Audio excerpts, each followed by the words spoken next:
ഹരിശ്രീ ഗണപതയേ നമ. അവിഘ്നമസ്തു.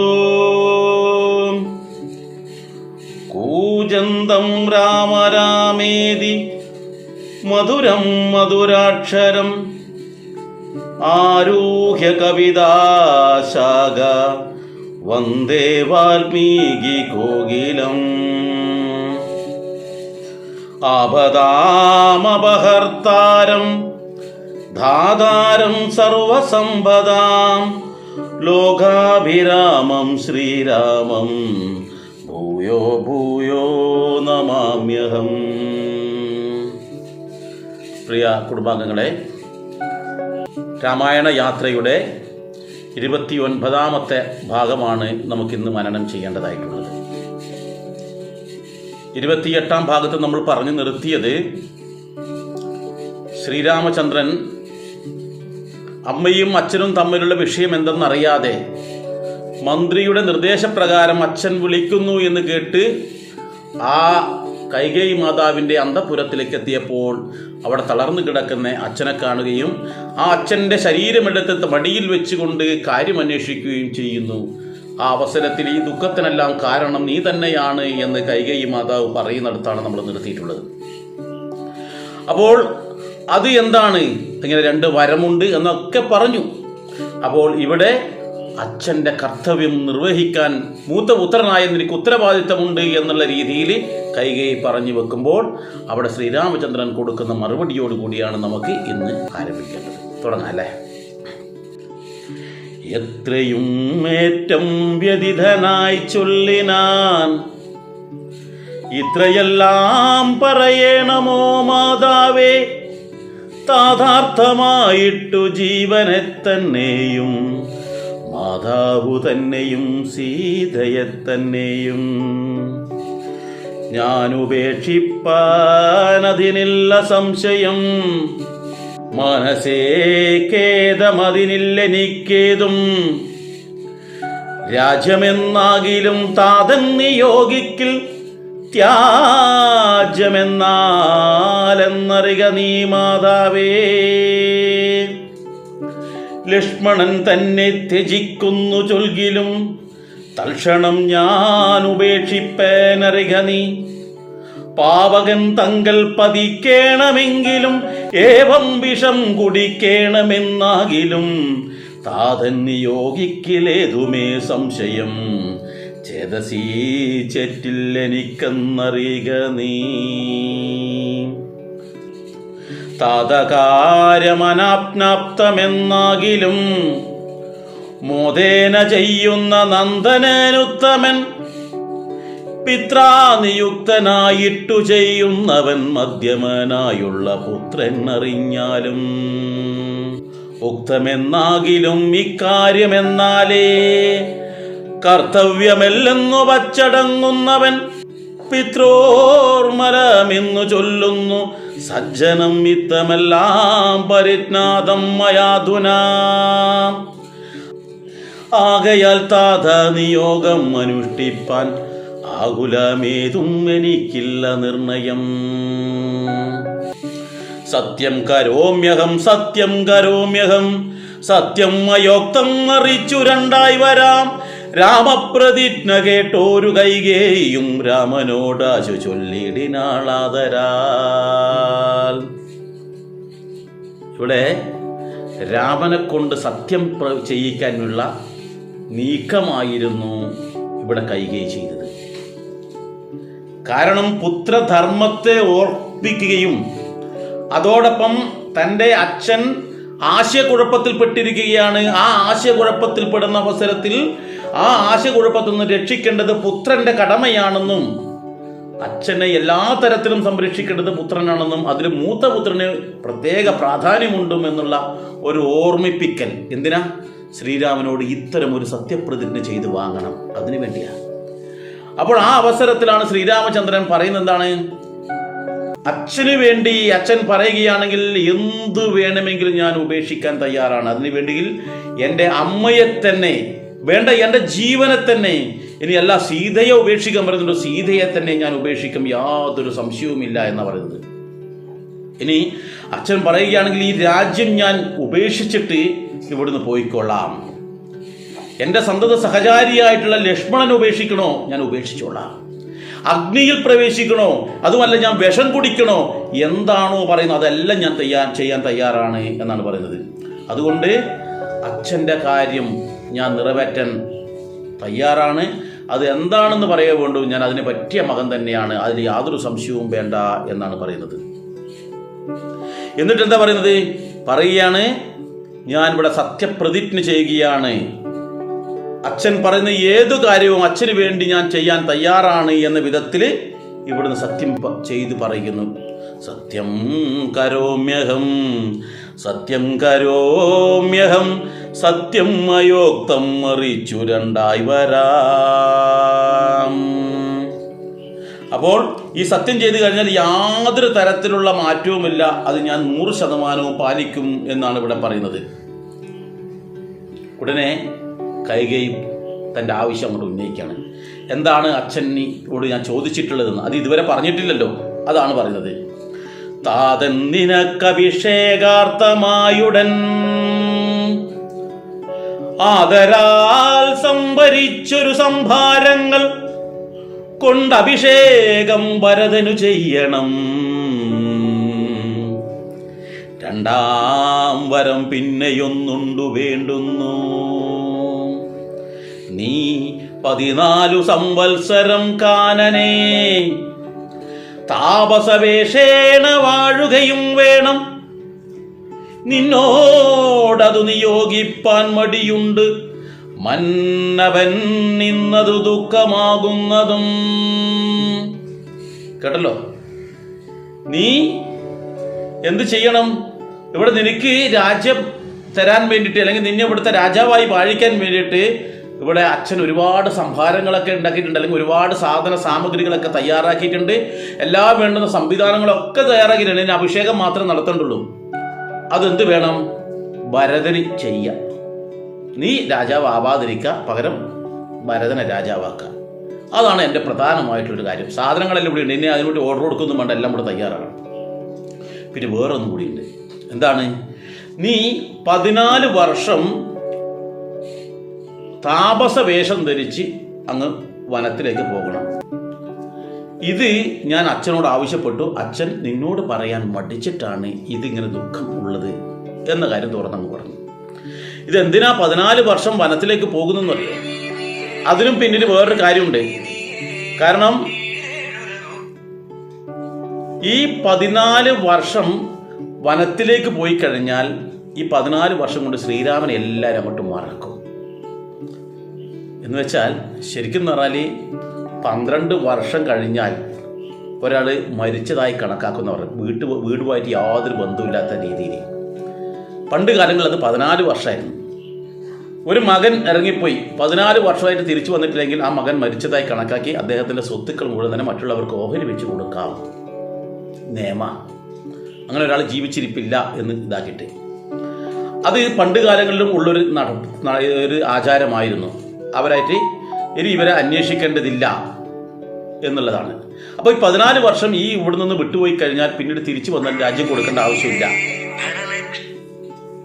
14 വർഷം കഴിഞ്ഞ് തിരിച്ചു വന്നാലും കൊടുക്കേണ്ട ആവശ്യമില്ല. കാരണം രാജ്യത്ത് അയാൾ മരിച്ചതിന് തുല്യമായി. പിന്നെ ആ സമയത്ത് ഈ നാട്ടിലുള്ള ആൾക്കാരെല്ലാം ഇദ്ദേഹത്തിനെ മറക്കുകയും ചെയ്യും. അങ്ങനെ ഇദ്ദേഹത്തിനെ മറന്നു കഴിഞ്ഞാൽ പിന്നെ ഇദ്ദേഹത്തിൻ്റെ ഇന്ന് ശ്രീരാമൻ എന്ന് പറയുന്നൊരു വികാരമാണ് ആ കാലഘട്ടത്തിൽ. പ്രജകൾക്കിടയിലൊക്കെ ശ്രീരാമൻ ഒരു വികാരമാണ്. ശ്രീരാമനെ കാണാൻ വേണ്ടിയിട്ടാണ് അത്രയും ജനങ്ങൾ വന്നിട്ടുള്ളത്. അപ്പോൾ അവരെല്ലാവരും എന്ത് ചെയ്യും? പിന്നീട് ശ്രീരാമനായിട്ട് യാതൊരു വിധം ശ്രീരാമൻ്റെ ഓർമ്മ പോലും അവർക്ക് ഉണ്ടാവില്ല എന്നർത്ഥം. ഇതൊക്കെ കണക്ക് കൂട്ടിക്കൊണ്ട് ഭരതന് ശ്രേഷ്ഠമായ പദവിയിൽ എത്തിക്കാൻ വേണ്ടിയിട്ടുള്ള ഒരു തന്ത്രമായിരുന്നു ഇതെന്ന് വേണം നമ്മൾ മനസ്സിലാക്കാൻ. നോക്കാം എന്താണെന്ന്. എന്നതു കേട്ടു ശ്രീരാമനും ചൊല്ലിനാൻ, ഇന്നതിനെന്തൊരു വൈഷമ്യമായതും ചെയ്യുക അഭിഷേകം ഭരതനും, ഞാനിനി വൈകാതെ പോവാൻ വനത്തിനോ മാതാവേ. എന്തെന്നോടു ചൊല്ലാഞ്ഞു പിതാവതു ചിന്തിച്ചു ദുഃഖിപ്പതിനെന്തു കാരണം, രാജ്യത്തെ രക്ഷിപ്പതിന്നു മതി, അവൻ രാജ്യം ഉപേക്ഷിപ്പതിന്നു ഞാനും മതി. ഇന്നത്തെ കാലഘട്ടത്തിൽ നമ്മളോടാണ് ഇങ്ങനെ ഒന്ന് പറഞ്ഞു നിന്നിരിക്കട്ടെ, എന്തായിരിക്കും അവസ്ഥ? ത്രേതായുഗവും കലികാലവും തമ്മിലുള്ള വ്യത്യാസം നമ്മൾ ചിന്തിക്കണം. എല്ലാ സംഭാരങ്ങളും തയ്യാറായി. അങ്ങനെ ഇരിക്കുന്ന സമയത്ത് നമ്മളോട് പറയാണ്, നിനക്കിതൊന്നുമില്ല, നീ ഇവിടുന്ന് ഇറങ്ങി പോകണം, എന്നെ നിനക്ക് ഇവിടെ യാതൊരു ബന്ധവുമില്ല എന്ന് അച്ഛൻ പറഞ്ഞാൽ പിറ്റേ ദിവസം അച്ഛൻ്റെ തലയടിച്ച് പൊട്ടിക്കാൻ വേണ്ടി തയ്യാറാവും. ഏത് വിധനെ അച്ഛനെയും കൊല്ലും, വേണ്ടി വന്ന അമ്മയെയും കൊല്ലും, എന്നിട്ട് അത് ഏറ്റെടുക്കും. എന്നാലും ഇവിടെ ശ്രീരാമചന്ദ്രൻ എന്താ പറയുന്നത്? ഇതിലെന്താ വലിയ അത്ഭുതമില്ലേ? എനിക്ക് ഒരു വിഷമവും ഇല്ല, എനിക്ക് സന്തോഷമേ ഉള്ളൂ, ഭരതനെ രാജാവാക്കിക്കോ. ഇനി വേറെന്താ? ഇതൊന്നും പറയാൻ ഒരു മടിയും വേണ്ട എൻ്റെ അടുത്ത്. കാരണം അച്ഛൻ ഇതിനെക്കുറിച്ച് ചിന്തിക്കേണ്ട ആവശ്യമില്ല. രാജ്യം രക്ഷിക്കാൻ ഭരതൻ ധാരാളമാണ്. ഞാൻ രാജ്യം ഉപേക്ഷിച്ച് വനത്തിലേക്ക് പോയിക്കൊള്ളാൻ എനിക്ക് സന്തോഷമേ ഉള്ളൂ.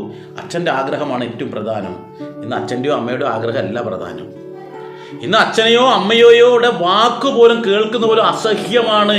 കല്യാണം കഴിഞ്ഞാൽ പിന്നെ പറയേ വേണ്ട. അമ്മയുടെ എന്തെങ്കിലും അമ്മ ഒരു കാര്യം ചോദിച്ചു വന്നാൽ, നിങ്ങൾക്ക് വേറെ പണിയൊന്നുമില്ല, ഇപ്പം സംസാരിക്കേണ്ടത്. അമ്മയോട് സംസാരിക്കാൻ പോലും മക്കൾക്ക് പറ്റുന്നില്ല. അച്ഛനോട് പോലും സംസാരിക്കാൻ പറ്റുന്നില്ല. അച്ഛനെയും അമ്മയും ഓരോ കാര്യം പറഞ്ഞ് മക്കൾ പേടിപ്പിക്കുക. പല കുത്തുവാക്കുകൾ കേൾക്കുമ്പോൾ ചില അച്ഛന്മാരുടെ ഹൃദയം പൊട്ടിപ്പോകും. ഇവിടെ മാതൃകയാക്കണം ശ്രീരാമചന്ദ്രന്റെ ഈ വാക്കുകൾ. ഇനി എന്താ പറയുന്നത്? ദണ്ഡമത്രേ രാജ്യ ഭാരം വഹിപ്പതും ദണ്ഡകവാസത്തിനേറ്റമളുതല്ലോ, സ്നേഹമെന്നെ കുറിച്ചേറും അമ്മയ്ക്കും അദ്ദേഹമാത്രം ഭരിക്കുന്നു വിധിക്കയാൽ. ആകാശഗംഗയെ പാതാള ലോകത്തു വേഗേന കൊണ്ടുചെന്നാക്കി ഭഗീരഥൻ, തൃപ്തി വരുത്തി പിതൃക്കൾക്കു പൂർവം തൃപ്തനാക്കിയിടിനാൻ താതനോ തന്നെ. യൗവനം നൽകി ജരാനരയും വാങ്ങി ദിവ്യന്മാരായാർ പിതൃപ്രസാദത്തിനാൽ അല്പമായുള്ളൊരു കാര്യം നിരൂപിച്ചു മൽപിതാ ദുഃഖിപ്പതിന്നില്ല അവകാശം. നോക്കൂ, ഏറ്റവും നല്ലൊരു ഉദാഹരണം പറഞ്ഞുകൊണ്ടാണ് ശ്രീരാമചന്ദ്രൻ അവിടെ ഇവരെ ബോധ്യപ്പെടുന്നത്. ഇവിടെ രാജ്യം ഭരിക്കുക എന്നുള്ളത് വളരെ കഠിനമായിട്ടുള്ള കാര്യമാണ്. എന്തുകൊണ്ടാ? ഒരു രാജ്യം ഭരിക്കുമ്പോൾ രാജാവിന് ഒരുപാട് ഉത്തരവാദിത്തങ്ങളുണ്ട്. ഇല്ലെങ്കിൽ ഒന്നുമില്ല.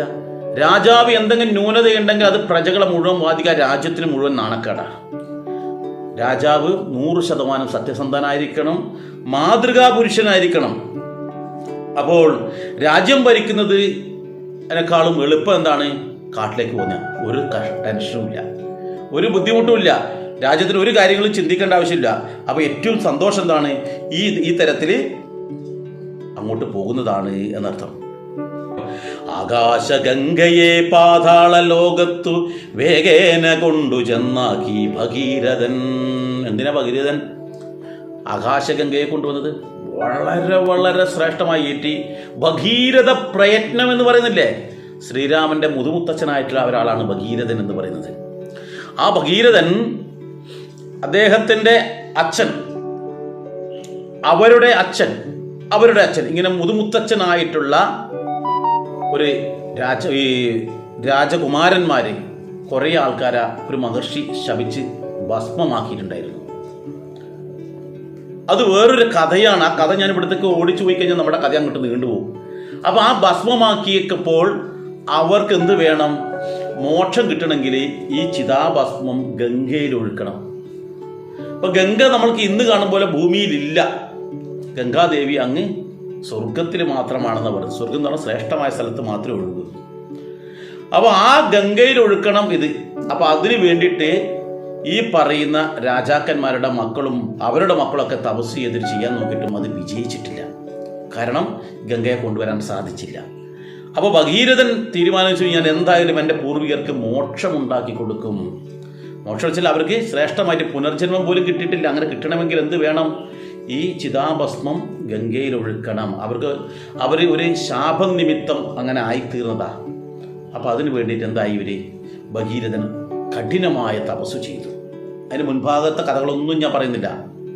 അവിടുന്ന് ഒരു പശുവിനെ കൊണ്ടുപോകുന്നു, പശുവിനെ ഒളിപ്പിക്കുന്നതും അത് കണ്ടുപിടിക്കാൻ വേണ്ടി നോക്കുന്നു, യാഗം ചെയ്യാൻ നോക്കുന്നു, അങ്ങനെ ഒരുപാട് കഥകളുണ്ട്. അതിലേക്കൊന്നും ഞാൻ പോകുന്നില്ല.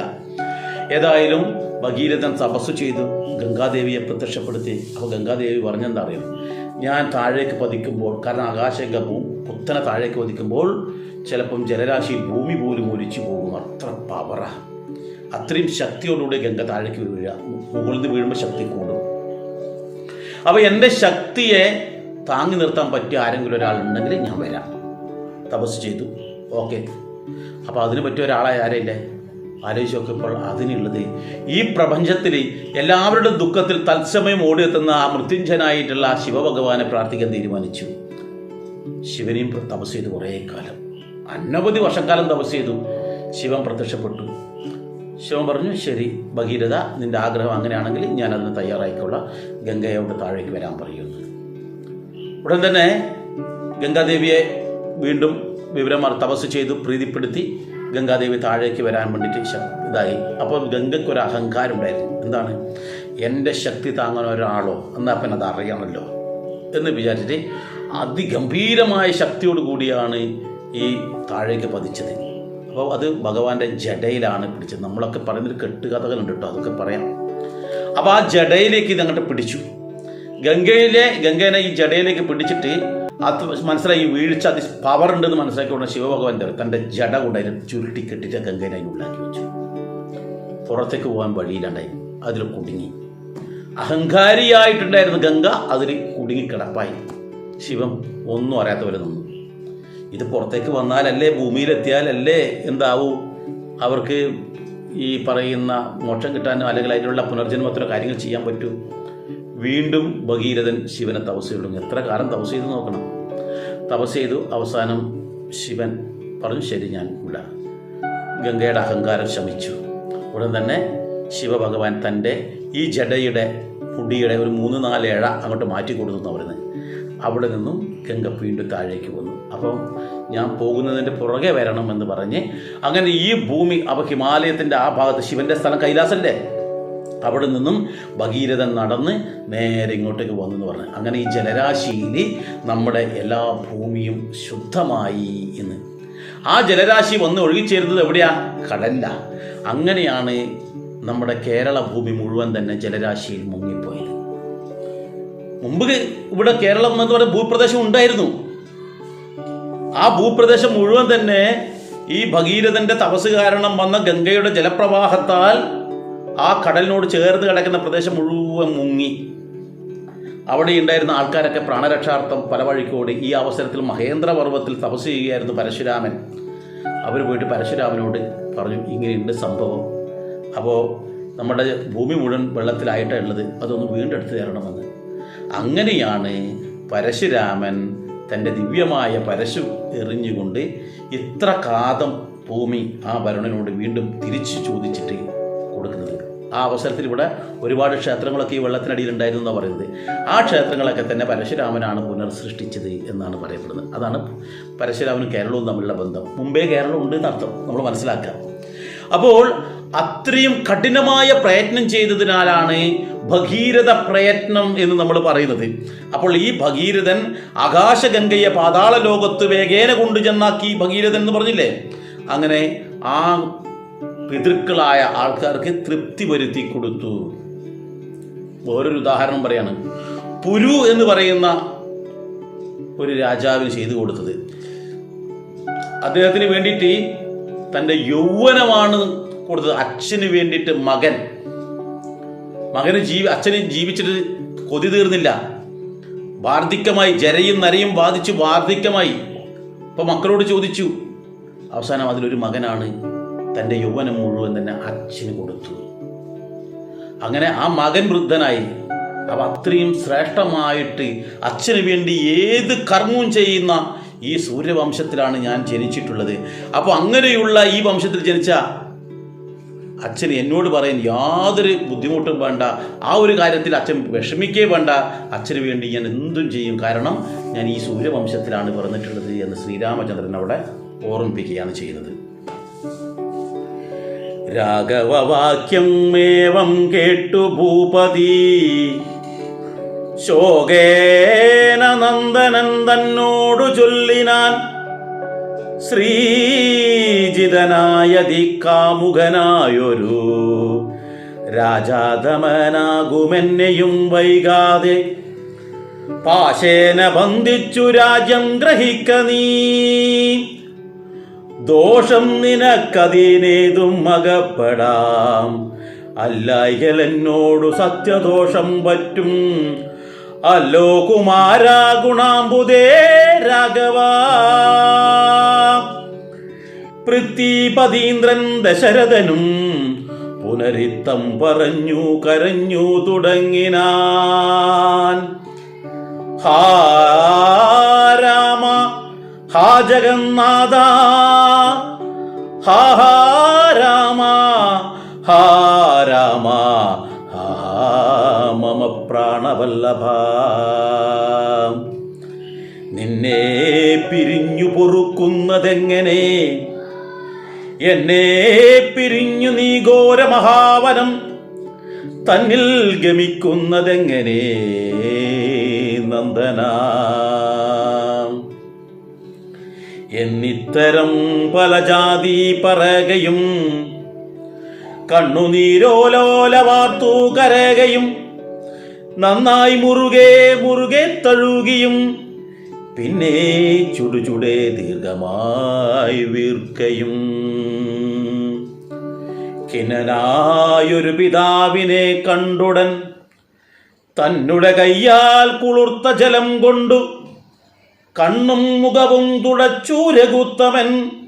ആശ്ലേഷനീതി വാഗ്വൈഭവാദ്യങ്ങളാൽ ആശ്വസിപ്പിച്ചാൻ നയകോപിതൻ തഥാ. എന്തിനൻ താതൻ വൃഥൈവ ദുഃഖിക്കുന്നതെന്തൊരു ദണ്ഡവിധിന്നു മഹീപതേ. സത്യത്തെ രക്ഷിച്ചുകൊള്ളുവാൻ ഞങ്ങൾക്കു ശക്തി പോരായ്കയും ഇല്ലിതൂ രണ്ടിനും.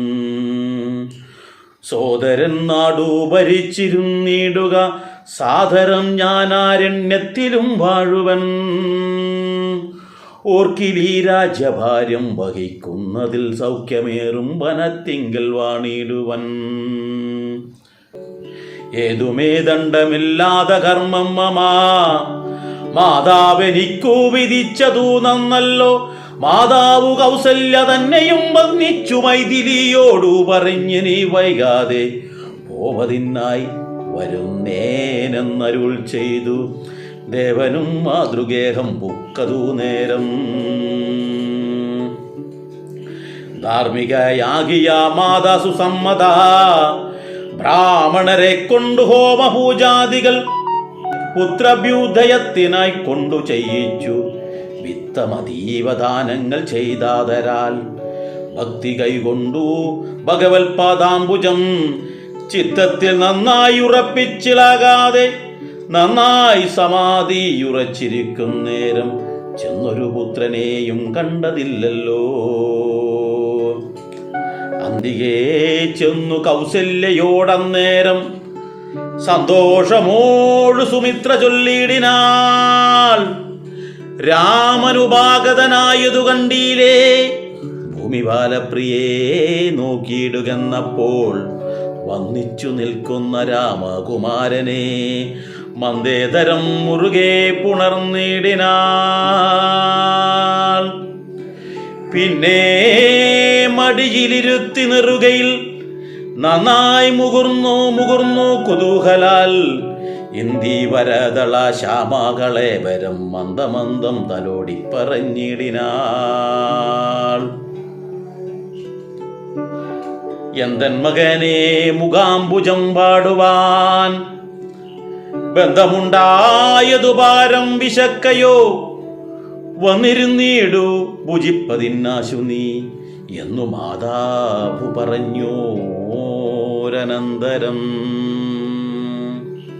നോക്കൂ, ഇവിടെ ഈ അവസരത്തിൽ പൊട്ടിക്കരയുന്ന അല്ലെങ്കിൽ ഹൃദയം നുറുങ്ങുന്ന വേദനയോടുകൂടി ദശരഥൻ ഈ വാക്കുകൾ കേൾക്കുകയാണ്. ആരുടെ വാക്കുകൾ? ഈ കൈകേയിയുടെ വാക്കുകൾ. ആ കൈകേയിയുടെ വാക്കുകൾ കേട്ടപ്പോൾ തന്നെ ശ്രീരാമൻ കൊടുക്കുന്ന വാക്കുകളും ഉറപ്പിച്ചു ശ്രീരാമൻ വനത്തിലേക്ക് പോകാൻ വേണ്ടിയിട്ട്. ഇനി അവനെ പിന്തിരിപ്പിക്കാൻ സാധിക്കുമെന്ന് തോന്നുന്നില്ല. അപ്പോഴാണ് ഈ പറയുന്ന ദശരഥൻ മകനോട് പറയുന്ന, മോനെ, വളരെ വിഷമത്തോടു കൂടിയാണ് പറയുന്നത്, ഞാനൊരു പെൺകോന്തനായിപ്പോയി. പച്ച മലയാളത്തിൽ പറഞ്ഞാൽ അങ്ങനെ പറയാം. ശ്രീജഗന്നായ തീ കാമുകനായൊരു സ്ത്രീ പെൺവിഷയത്തിൽ ആ ഭാര്യയുടെ ആ സൗന്ദര്യത്തിലും സ്വഭാവത്തിലും പ്രവൃത്തിയിലും ഞാൻ അങ്ങ് മയങ്ങിപ്പോയത് കൊണ്ട് ഞാൻ മറ്റൊന്നും ഓർക്കാതെ പലതും പറഞ്ഞു പോയി. നമ്മൾക്കുണ്ടാവില്ലേ ഇങ്ങനെ? പല ഒരു വീട്ടിലേക്ക് ഒരു പെൺകുട്ടി കടന്നു വന്നു കഴിഞ്ഞാൽ അവൾ ശ്രേഷ്ഠയല്ലെങ്കിൽ, അവൾ കുടുംബിനിയല്ലെങ്കിൽ, അവൾ ആദ്യം ചെയ്യലെന്താ? ആ ഭർത്താവിനെ തൻ്റെ കൈപ്പിടിയിൽ ഒതുക്കും. അവൾ പലതും പറഞ്ഞ് പല മോഹനങ്ങളും കൊടുത്ത് അവൻ്റെ വരുതിയിലാക്കും. അവരെ ഒരു കയറ് കൊണ്ട് കെട്ടിയിട്ടതുപോലെ ആ പെണ്ണിൻ്റെ വാലിൻ തുമ്പിൽ അവൻ കിടക്കുന്നു. ഇങ്ങനെ ആകുന്ന അവൻ പിന്നീട് അച്ഛനെയും അമ്മയെയും ധിക്കരിച്ച് ചിലപ്പോൾ അവരുടെ സമ്പത്ത് മുഴുവൻ തന്നെ ഇവൻ വാങ്ങിച്ചെടുത്ത് അവരെ പെരുവഴിയിലാക്കി അനാഥാലയത്തിലോ പെരുവഴിയിലോ കൊണ്ടുതള്ളുന്ന കാലഘട്ടമാണ് ഇന്ന്. ഇവിടെ അത്തരത്തിലാണ് ഞാനും വിട്ടുപോയത് എന്ന് ദശരഥൻ പറയുകയാണ്. അതുകൊണ്ട് നീ ഒരു കാര്യം ചെയ്യും മോനെ, നീ ഒരു കയറുകൊണ്ട് എന്നെ ബന്ധിച്ചിട്ട് ജയിലിലടക്കും, എന്നെ കാരാഗൃഹത്തിലടക്കാം, എന്നിട്ട് നീ രാജ്യം ഏറ്റെടുക്കാം. അതിലൊരു തെറ്റുമില്ല എന്നാണ് അച്ഛൻ മകനോട് പറയുന്നത്. അച്ഛൻ മകനോട് പറയാൻ കാരണം വെച്ചാൽ അങ്ങനെ ആയാലും എനിക്ക് എൻ്റെ മോനെ കാണാലോ, എപ്പോഴും രാമനെ കണ്ടുകൊണ്ടിരിക്കാലോ എന്നുള്ള ചിന്തയാണ് ഇത്. കാരണം അച്ഛൻ പറഞ്ഞ വാക്ക് പറഞ്ഞിട്ട് മകൻ പാലിച്ചില്ല എന്നുള്ള ദോഷം മകനുണ്ടാവും, പക്ഷെ അച്ഛന് ദോഷം ഉണ്ടാവില്ല. അച്ഛൻ എപ്പോഴും കണ്ടുകൊണ്ടിരിക്കാല എന്നുള്ളതാണ് ഇവിടെ പറയുന്നത്. അതല്ല എങ്കിൽ നീ ഇവിടുന്ന് പോകാൻ എന്തായാലും പറ്റില്ല. നീ പോയിട്ടില്ല എങ്കിൽ സത്യദോഷം വരും, എനിക്ക് സത്യദോഷം തരും. ഇപ്പം എൻ്റെ സത്യദോഷം ഇല്ലാതാക്കണമെങ്കിൽ നിനക്ക് എന്ത് ചെയ്യുക? ബലാൽ എന്നെ പിടിച്ച് തടവറയിലാക്കാം. അപ്പോൾ എൻ്റെ വാക്ക് പാലിക്കാൻ ഞാൻ ശ്രമിച്ചു, പക്ഷെ പറ്റിയില്ല. അപ്പോൾ ശ്രമിച്ചല്ലോ എന്ന് പറയാമല്ലോ എന്നാണ് പറയുന്നത്.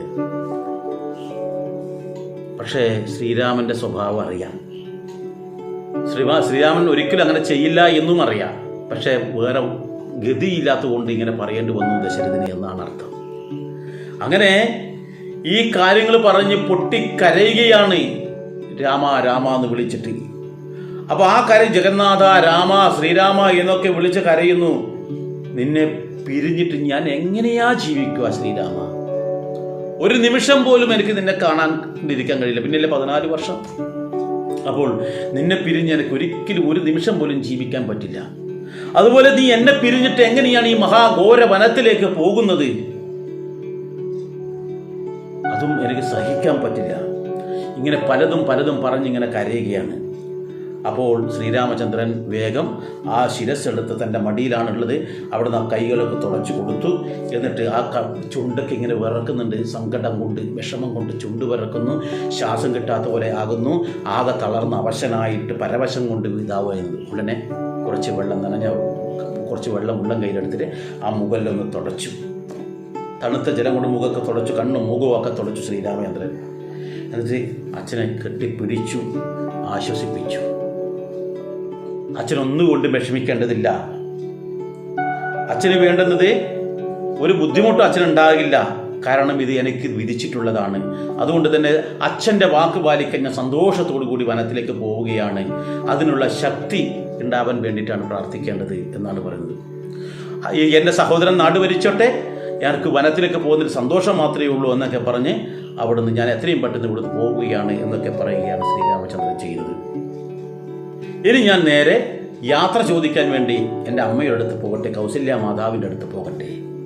അതോടൊപ്പം എൻ്റെ പത്നിയായിട്ടുള്ള മൈഥിലിയോടുകൂടി സീതയോടും ഞാൻ പറയട്ടെ എന്നും പറഞ്ഞിട്ടാണ് അവിടെ നിന്നും പുറത്തേക്ക് ഇറങ്ങുന്നത്. ഈ അവസരത്തിൽ നേരെ എവിടെ? കൗസല്യയുടെ ഗൃഹത്തിൽ മറ്റു ചില സംഭവങ്ങളാണ് നടക്കുന്നത്. അതാണ് നമ്മൾ ചിന്തിക്കേണ്ടത്.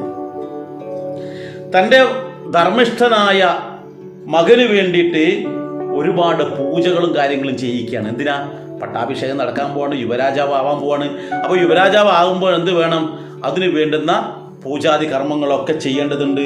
ഹോമങ്ങളും പൂജകളും ദാനധർമാദികളൊക്കെ വേണം. ഇതൊക്കെ ഈ അമ്മ അങ്ങോട്ട് ചെയ്യണം. അമ്മയും കൂട്ടത്തിൽ സുമിത്രയും ഉണ്ട്. ഇവർ രണ്ടാളും കൂടി അങ്ങനെ ചെയ്യുകയാണ്. അപ്പോൾ ഏത് സമയത്തും ഭക്തിപൂർവ്വം ഭഗവാൻ ഇങ്ങനെ പ്രാർത്ഥിച്ചുകൊണ്ടിരിക്കും. എന്തിനു വേണ്ടി? ഈ ഭഗവാന്റെ അനുഗ്രഹം എൻ്റെ മകനുണ്ടാവണം എന്നുള്ളത് കൊണ്ട് അങ്ങനെ പ്രാർത്ഥിച്ചു. കുറേ നേരമായിട്ട് സ്വതവേ വീട്ടിലേക്ക് വരുന്നൊരു സമയമുണ്ട്, ഭക്ഷണം കഴിക്കാനായാലും മറ്റുള്ള സ്ഥലത്ത് വരുന്നുണ്ടല്ലോ, കാണുന്നില്ല. അങ്ങനെ കാണാത്തത് കൊണ്ടാണ് മകനെ കാണാത്ത വിഷമത്തിൽ ഇങ്ങനെ ചിന്തിക്കുകയാണ്, എന്താ എൻ്റെ മകൻ വരാത്തതെന്നില്ല. സുമിത്രയോട് 1-2 തവണ പറഞ്ഞു, അവൻ വരേണ്ട സമയമായാലും എന്താ വരാത്തതെന്ന്. പെട്ടെന്ന് സുമിത്ര ഓടി വന്നിട്ട്, മകൻ വന്നിട്ടുണ്ട്, നീ കണ്ടില്ലേ, നോക്കൂ അവൻ വന്നിട്ടുണ്ടല്ലോ. ഈ കൈകൈ ഞെട്ടിത്തിരിഞ്ഞ് നോക്കുമ്പോൾ തന്നെ വന്നിച്ചുകൊണ്ട് തൻ്റെ അരികിൽ തൻ്റെ മകൻ നിൽക്കുന്നതായി കാണുന്നു. ഏതൊരവസരത്തിനും രാവിലെ എഴുന്നേറ്റ് കഴിഞ്ഞാലും അതുപോലെ കുറേ എപ്പോഴാണോ ആദ്യമായിട്ട് കാണുന്നത് ആരായാലും മുതിർന്നവർ, ഇവിടെ അച്ഛനാവട്ടെ അമ്മയാവട്ടെ സഹോദരന്മാരാവട്ടെ, ആദ്യം കാണുന്ന അവസരത്തിൽ അവരുടെ പാദം തൊട്ട് നമസ്കരിക്കുന്ന ഒരു ശീലം പണ്ട് കാലത്തുണ്ടായിരുന്നു. അതാണ് ഇവിടെ വന്ന് അമ്മയെ കണ്ടു ഉടനെ പാദം തൊട്ട് നമസ്കരിക്കുകയാണ്. അവിടെ മുതിർന്നവരുടെയൊക്കെ തന്നെ പാദം തൊട്ട് നമസ്കരിക്കും. ആ ഒരു ശീലം സൂര്യവംശത്തിൻ്റെ കാലഘട്ടത്തിലേക്കുണ്ട്. അത് നമ്മൾ പകർത്തേണ്ടതാണ്. ആ ശീലം കൊച്ചു കുട്ടികൾക്ക് നമ്മൾ പറഞ്ഞു കൊടുക്കണം. ആര് പറഞ്ഞു കൊടുക്കണം? കൊച്ചു കുട്ടികളോട് പറയാം, മോനെ അത് അമ്മയുടെ കാല് തൊട്ട് നമസ്കരിക്കും, അച്ഛൻ്റെ കാല് തൊട്ട് നമസ്കരിക്കും. ചെറുപ്രായത്തിൽ പറഞ്ഞു കൊടുക്കണം. ഇത് പറഞ്ഞു കൊടുക്കേണ്ടത് അമ്മയാണ്. അമ്മ പറഞ്ഞു കൊടുക്കണമെങ്കിൽ എന്ത് വേണം? അമ്മ അവരുടെ അമ്മയെ ഇതുപോലെ നമസ്കരിക്കുന്നത് ആ കുട്ടികൾ കണ്ട് പഠിക്കണം. കുട്ടികളെ കൊണ്ട് നമ്മുടെ കാല് തൊട്ട് നമസ്കരിക്കുന്നതിന് പകരം അതിനു മുമ്പായിട്ട് അവർ മുത്തശ്ശിയുടെ കാല് തൊടാൻ വേണ്ടി പറയണം, മുത്തശ്ശൻ്റെ കാല് തൊടാൻ പറയണം. അത് നമ്മൾ ചെയ്ത് കണ്ടിട്ട് വേണം ചെയ്യാൻ. അപ്പോൾ യുവതികളായ അമ്മയും അച്ഛന്മാരും ഒക്കെ ശ്രദ്ധിക്കേണ്ടത് അവരവരുടെ മാതാപിതാക്കളുടെ കാല് തൊട്ട് വന്നിരിക്കുന്നത് ശ്രീരാമചന്ദ്രനും ഭരതനും ലക്ഷ്മണനും ശത്രുഘ്നൊക്കെ ചെയ്യുന്നതൊക്കെ ഈ രാമായണം വായിച്ചു പോകാതെ നമ്മൾ അതിൻ്റെ ചില തത്വങ്ങൾ മനസ്സിലാക്കിയിട്ട് നമ്മളും അതുപോലെ ചെയ്ത് മാതൃകയാകണം എന്നാണ് ഇവിടെ പറയുന്നത്. അപ്പോൾ ഇവിടെ വന്നിട്ട് ആ അമ്മയെ വന്നിച്ച ഉടനെ തന്നെ ഈ ശ്രീരാമനെ കൗസല്യ കെട്ടിപ്പിടിച്ചു സന്തോഷം കൊണ്ട്. എന്താ, മകൻ നാളെ മുതൽ രാജാവാണ്. ഉടൻ തന്നെ പിടിച്ച് മടിയിലിരുത്തി. വലിയ മോനായാലും അമ്മയ്ക്ക് അത് ഉണ്ണി തന്നെയാണ്. എത്ര വലുതായാലും അമ്മയ്ക്ക് എപ്പോഴും മക്കൾ കുട്ടികളാണ്. അങ്ങനെ മടിയിൽ പിടിച്ചിരുത്തി ആ നെറുകയിൽ ഇങ്ങനെ മുത്തൊക്കെ കൊടുത്ത്, അങ്ങനെ ആ നെറുകയിൽ നമ്മളിങ്ങനെ തലയൊക്കെ ഇങ്ങനെ അമ്മമാർ ചെയ്യുമല്ലോ, അതൊക്കെ ചെയ്തു. പക്ഷേ ഒരമ്മയ്ക്കറിയാം അവരുടെ മകളുടെ മുഖം അല്പം ഒന്ന് വാടിക്കഴിഞ്ഞാൽ, അല്ലെങ്കിൽ അല്പം സന്തോഷം ഉണ്ടായാൽ ആ മുഖം നോക്കിയിട്ട് അമ്മ പറയുന്നത് നിനക്ക് എന്താ ഈ പ്രയാസം, അല്ല എന്താ വിഷമം, എന്താ കാര്യങ്ങളെന്നൊക്കെ അവർക്ക് പറയാൻ പറ്റും, ഉറപ്പാണ്. അപ്പോൾ ഇവിടെ ശ്രീരാമചന്ദ്രന് ചെറിയൊരു മുഖത്ത് ഒരു വാട്ടം പോലെ കണ്ടു. എന്താ മോനെ നീ എൻ്റെ മുഖമൊക്കെ ഇങ്ങനെ വാടിയിരിക്കുന്നത്? അപ്പോൾ ഒരു കാര്യം ചെയ്യും, ഭക്ഷണം കഴിക്കാത്തത് കൊണ്ടായിരിക്കുമല്ലോ എന്ന് കരുതി ഭക്ഷണം വിളമ്പ എന്ന് പറയുമ്പോഴാണ്, അങ്ങനെ നിനക്ക് വിശക്കുന്നുണ്ടോ, അപ്പോൾ നിനക്ക് ഏതായാലും ഞാൻ ഭക്ഷണം വിളമ്പാം എന്ന് പറഞ്ഞെടുത്ത് നമുക്കിപ്പോൾ നിർത്താം. കാരണം ഇതിൻ്റെ അടുത്ത ഭാഗം നമുക്ക് അടുത്ത ദിവസം നോക്കാം. ഏതായാലും നമ്മൾ ചിന്തിക്കേണ്ടത് ഇവിടെ ഓരോ ദിവസവും പറയുന്നത് പോലെ തന്നെയാണ് ഇന്നും പറയേണ്ടത്. രാമായണം വെറുതെ വായിച്ചു പോകേണ്ടതല്ല. അതിൽ ഓരോ തത്വങ്ങളും നമ്മൾ ജീവിതത്തിൽ പകർത്തണം. ഈ പകർത്തണമെങ്കിൽ എന്ത് വേണം? നമ്മളതിൻ്റെ അർത്ഥങ്ങൾ അറിഞ്ഞ് വായിക്കണം. ആദ്യമൊന്നും നമുക്ക് അർത്ഥം അറിഞ്ഞ് വായിക്കാൻ പറ്റില്ല, ഉറപ്പാ. പക്ഷെ ഓരോന്നോരോന്നും നമ്മളിങ്ങനെ പദം മുറിച്ച് പറയുമ്പോൾ നമുക്ക് കൃത്യമായിട്ട് അതിൻ്റെ അർത്ഥം മനസ്സിലാവും. അതിലേക്ക് നമ്മൾ അങ്ങോട്ട് ലയിക്കണം. ആ ലയിക്കുമ്പോഴാണ് അത് സമയം പോകുന്നതും അറിയില്ല, നമുക്ക് എന്തെന്നില്ലാത്തൊരു ആനന്ദവും ഉണ്ടാകും, നമ്മുടെ ജീവിതത്തിലൊരു മാറ്റം ഉണ്ടാകും, ജീവിതം അറിയാതെ മാറിപ്പോകും. അപ്പോൾ അതാണ് വേണ്ടത്. ഏതായാലും നമുക്ക് ഇതിൻ്റെ അടുത്ത ഭാഗം നമുക്ക് അടുത്ത ദിവസം നോക്കാം. എല്ലാവർക്കും നന്ദി, നമസ്കാരം.